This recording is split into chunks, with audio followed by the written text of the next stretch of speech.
अस्सलाम वालेकुम। कंटिन्यूज के साथ मैं हूं शमीम आरा। एक नज़र डालते हैं अब तक की हेडलाइन पे।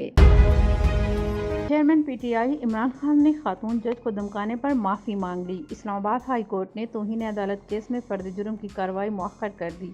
समाअत के आगाज़ पर इमरान खान ने कहा कि वो अपने कहे पर माजरत खां हैं, खातून जज के पास जाकर माफ़ी मांगने को तैयार हैं और यकीन दिलाते हैं कि आइंदा कभी ऐसा नहीं होगा।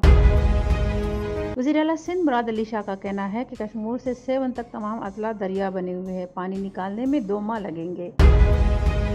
पीटीआई रहनुमा फवाद चौधरी ने कहा है कि एहतराम के साथ चीफ जस्टिस की ऑब्जर्वेशन आइन से मुतसादम है। 5 साल असम्बली की मुद्दत से ताकि इस मुद्दत से पहले तोड़ दी जाए और अवाम इस असम्बली को नुमाइंदा नहीं समझते। इलेक्शन पर अखराजात से कई ज़्यादा बड़ी कीमत हम सुप्रीम कोर्ट की इस फैसले की दे रहे हैं, जिसके ज़रिए से इंतखाबात को रोका गया है। सैलाब मुतासरीन की इमदाद का सिलसिला जारी है। अब तक 9,000 टन से ज़्यादा खुराक और ज़रूरी अशिया तकसीम की गई। आर्मी एविएशन हेलीकॉप्टर्स के जरिए 4,653 अफराद का इनखला किया गया। पाक बहरिया ने 475 अफराद को बचाया। पाक फिजाइया के 45 मेडिकल सेंटर मुतासरीन की मदद के लिए कायम किए गए हैं। सैलाब ज़दा इलाकों में तिबी सहूलियात का शदीद फुकदान है। मलेरिया, गैस्ट्रो, डायरिया और जल्दी अमराज समेत दीगर बीमारियों में इजाफा हो गया है।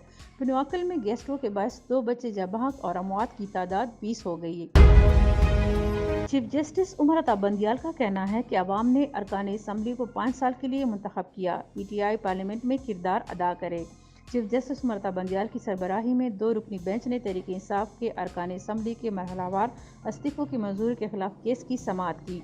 दौरान समाअत चीफ जस्टिस ने पीटीआई को असम्बली में वापसी का मशवरा देते हुए रिमार्क्स दिए कि अवाम ने अरकान असम्बली को 5 साल के लिए मुंतखब किया है, पार्लियामान में किरदार अदा करना ही असल फरीज़ा है।